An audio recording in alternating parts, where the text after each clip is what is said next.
Comme tu l'as vu dans le titre de cette vidéo, je vais te partager un test pour savoir si tu es plutôt peu influençable, beaucoup influençable ou très influençable. Donc je te préviens, c'est un test de 40 questions, donc accroche-toi si tu veux le suivre. Par contre, c'est très intéressant parce que tu vas découvrir justement comment te positionner après par rapport à la société. Il faut savoir qu'on est influencé des dizaines de fois par jour. J'ai vu une étude, je crois que c'est une étude allemande, qui montrait qu'on est influencé en moyenne plus de 5000 fois dans sa vie. Et quand on est une personne normale, si tu es un grand orateur ou un grand conférencier qui partage son contenu à travers tous les pays, tu peux influencer j'imagine, des millions de personnes. Mais à notre niveau, c'est environ 5000 personnes. Quand tu traverses la rue, tu peux être influencé par quelqu'un qui te dit « Attention, il y a une voiture ». Quand tu regardes cette vidéo, tu peux être influencé par moi en disant « Tiens, j'aime bien ce qu'il fait, j'ai envie de continuer ». Ou bien « J'ai envie d'arrêter tout de suite la vidéo, j'ai pas envie de faire ce test, j'arrête ». D'ailleurs, le partage de ce test est fortement influencé de ce livre. Je l'ai trouvé très intéressant, c'est pour ça que je veux te le partager. C'est un psychosociologue reconnu pour ses stratégies de communication. Donc, il a écrit plein de best-sellers, Gilles Azzopardi.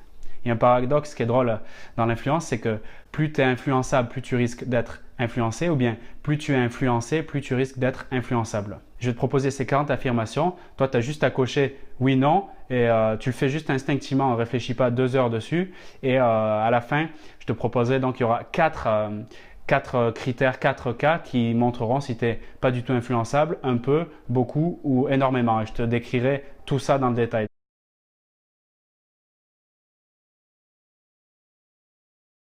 Alors, première affirmation, les autres ne devraient jamais me faire des reproches car je fais toujours de mon mieux. J'ai toujours du mal à dire non, même quand je sais que cela ne m'arrange pas ou que cela peut me créer des problèmes.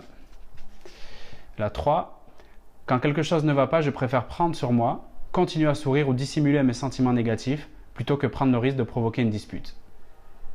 4, je crois sincèrement que les autres m'aimeraient ou m'apprécieraient moins si je ne me dévouais pas pour eux. J'ai toujours eu à cœur de me justifier, même pour de petites choses sans importance. Je sais que je suis trop faible, les autres abusent souvent de ma gentillesse et de ma générosité, mais je ne peux pas m'empêcher. La suivante. Je suis toujours très préoccupé par l'opinion que les autres ont de moi. Je me sentirais très coupable si je ne faisais pas passer les besoins et les désirs des autres avant les miens. Voilà, j'espère que tu as pris un petit stylo pour noter à chaque fois, hein? Oui, non. Je m'excuse souvent, même quand on ne me reproche rien. J'ai souvent le sentiment de refaire toujours les mêmes erreurs. Ça doit te parler, ça. Non, je rigole. Moi, ça me parle pas mal.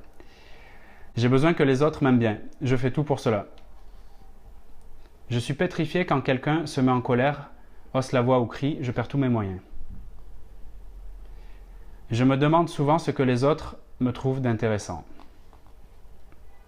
J'ai tendance à me charger des corvées, quand bien même on m'a rien demandé.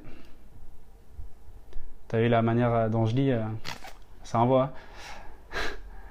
Il m'est extrêmement difficile de refuser de rendre service à un membre de la famille, un ami ou un collègue. La suite. Je pense que les autres devraient toujours être gentils avec moi parce que je suis gentil avec eux. Si tu trouves que je vais trop vite, tu es libre aussi de mettre des petites pauses. Je ne compte plus les livres, les DVD, les vêtements que j'ai prêtés et que je n'ai jamais revus. Je ne prends jamais de décisions importantes sans m'assurer de l'approbation de mon entourage. Je m'efforce toujours de plaire aux autres et de répondre à leurs besoins. J'ai tendance à me fier davantage aux opinions et aux jugements des autres qu'aux miens. Je pense que dans la vie, je n'ai jamais eu beaucoup le choix. Quand un proche me fait une scène, j'ai peur de ne plus le revoir. Au moindre conflit avec quelqu'un, j'ai l'impression que tout est fini. Dans mon travail, je fais souvent beaucoup plus que pourquoi je suis payé. Bon, si tu n'es pas au travail, ça peut être un stage ou même à l'école. Hein. Quand quelqu'un me retient un peu trop longtemps au téléphone ou me poursuit dans une soirée, je subis en espérant qu'il finira par se lasser. J'ai tendance à m'effondrer quand on me fait un reproche, je me sens coupable ou alors je m'énerve. Au fond, je crois que j'ai choisi ma filière d'études, mon métier, pour faire plaisir à mes parents. Je réponds oui. Pour être efficace dans mes études, mon travail, j'ai besoin que quelqu'un me dise clairement ce que je dois faire. Il m'arrive souvent de me montrer d'accord avec les autres, même quand je pense qu'ils se trompent par crainte d'être rejeté. Je me sens souvent coupable, même pour des faits anodins. Je crois que la plupart des choses qui me sont arrivées dans la vie doivent tout aux autres plutôt qu'à mes propres initiatives. Allez, encore 7 ou 8. Tiens bon. Quand quelqu'un dit du mal d'une personne que j'apprécie, je ne prends pas sa défense. Je supporte assez mal les critiques, je me sens vite blessé. Même quand on me taquine gentiment, je ne sais pas trop comment le prendre. J'ai toujours beaucoup de mal à rompre avec quelqu'un, petit ami, copain, copine, collègue, vieille tante, même quand je sais que cette relation ne me fait pas du bien. Petit aparté, si c'est ton cas, particulièrement sur celui-là, j'ai une formation là, comment finir les relations toxiques en 3 jours, tu peux la retrouver ici, si jamais tu ne l'as pas commencé, ça peut t'aider. Alors je continue le test. J'ai souvent peur de me tromper. Même dans les petites décisions, j'ai besoin qu'on me rassure et me conseille. Je m'efforce constamment de faire ce que les autres attendent et espèrent de moi et de les rendre heureux. Je déteste être seul. Quand cela m'arrive, je me sens toujours mal à l'aise, un peu perdu. Encore 4. Quand mon patron me donne un surcroît de travail, me demande un service, je n'ose pas refuser. Tant pis si je dois sacrifier une soirée ou un week-end. Pareil, ça peut être à l'école si on te donne un peu plus de travail que tu bosses le week-end. Voilà, cette affirmation elle correspond aussi à l'école, à la fac ou autre. Dans ma vie, j'ai souvent laissé les autres prendre la plupart des décisions importantes. Par exemple, où habiter, quel emploi prendre, qui fréquenter. Si je ne peux rien faire pour les autres, je me sens inutile, sans valeur. Et pour finir, même quand tout va bien dans mon couple, ma famille, avec mes amis, je redoute souvent une rupture, un abandon. Si tu es encore là, bravo, ça veut dire que tu as joué le jeu et que tu vas avoir les réponses. Donc je vais te donner un peu ce qu'appelle l'auteur le coefficient de risque. Tu vois, c'est pour savoir si tu es plus ou moins en danger, entre guillemets, dans les influences que tu peux avoir au quotidien. Tu vois, ça se caractérise en pourcentage. Il y a quatre cases, entre guillemets. Bon, on ne va pas te mettre dans une case, mais il y a 4 cas possibles, tu es beaucoup influencé ou pas du tout, qui te permettent de voir un peu le risque d'influence que tu peux avoir dans ton quotidien. Bon, je me répète un peu, mais je vais te donner tout de suite les réponses et tu vas mieux comprendre.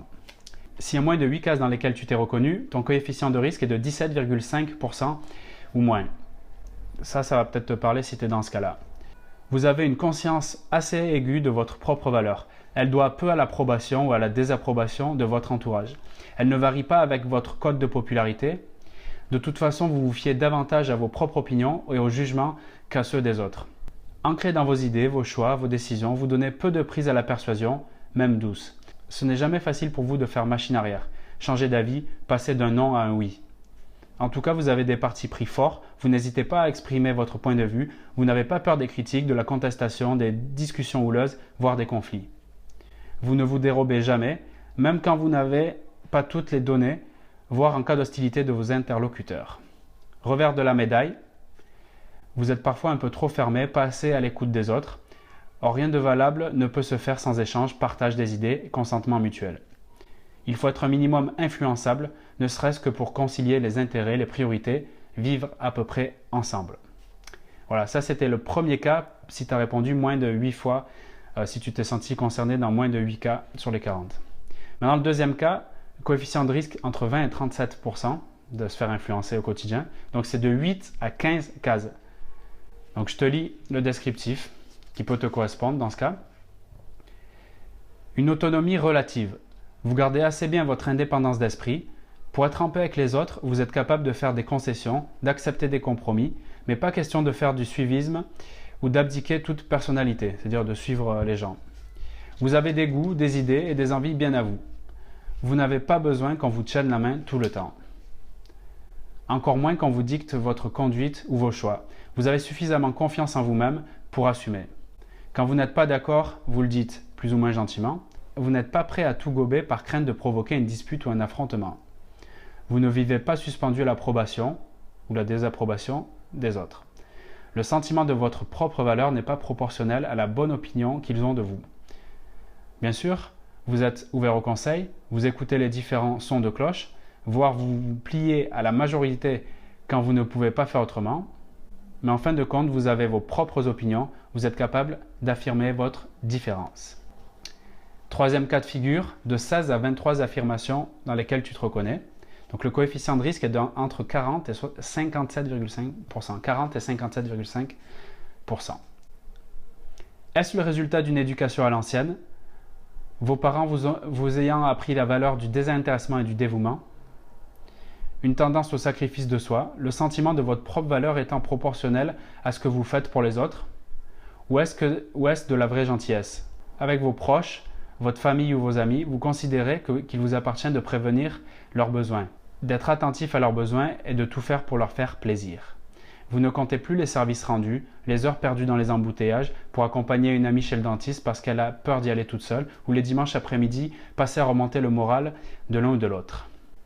Il y a sans doute un peu de tout cela, mais le fond du problème, c'est que vous avez inconsciemment le sentiment d'être en dette vis-à-vis des autres. Peut-être que vos parents s'apesantissent beaucoup quand vous étiez enfant sur tous les sacrifices qu'ils faisaient pour vous. En tout cas, aujourd'hui, vous avez un peu trop tendance à réprimer vos envies, vos désaccords, dans l'espoir d'échapper à des mises au point peut-être désagréables et d'éviter les conflits. Dernier cas de figure, si tu as répondu à plus de 23 affirmations, si tu te sens concerné par plus de 23 affirmations, dans ce cas-là, le coefficient de risque à être influencé est de plus de 60%. Un degré d'indépendance voisin de 0. Vous êtes presque incapable de prendre des décisions et de faire des choses ou des projets tout seul. Ainsi, dans la vie de tous les jours, vous passez votre temps à demander « Comment je m'habille aujourd'hui? Je leur mets quoi? » Sur la carte postale, en passant peut-être à tes parents, des amis. « Tu crois qu'elles sont bien leurs huîtres ?» C'est des exemples. Il en va de même pour les décisions un peu plus importantes. Vous choisissez rarement le lieu de vos vacances et la couleur de votre canapé. Pour tout, vous avez besoin d'être rassuré, approuvé. Et le peu de confiance que vous avez en vous-même s'effondre à la moindre critique, au moindre reproche. La plupart du temps, vous préférez renoncer, vous résigner, au lieu de vous affirmer. Vous paniquez à l'idée d'être abandonné, livré à vous-même. Pour éviter d'être rejeté, vous êtes prêt à avaler un certain nombre de couleuvres.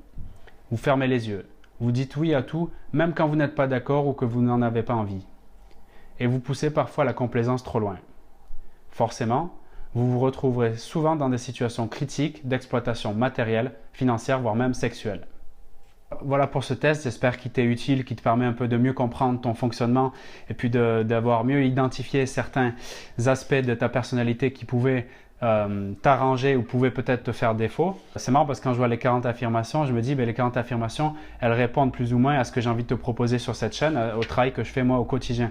Donc reste bien abonné, suis les autres vidéos, tu vas voir plein de contenu qui va encore te permettre d'améliorer ton estime de toi si elle est un peu faible ou bien si elle est trop haute, de la rendre plus, de la sublimer on va dire. Donc pour mon cas, moi je suis dans le cas 8 à 15 cases, j'en suis à 13 cases même précisément, voilà, si ça t'intéressait de voir où j'en étais.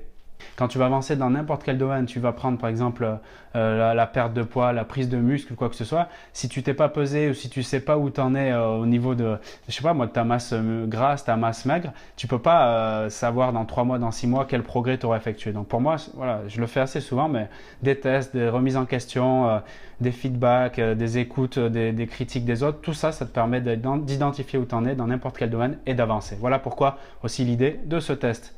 Voilà, j'avoue c'était un peu long, mais en tout cas si tu m'as suivi jusque-là, c'est que ça t'a paru certainement pertinent et je te remercie.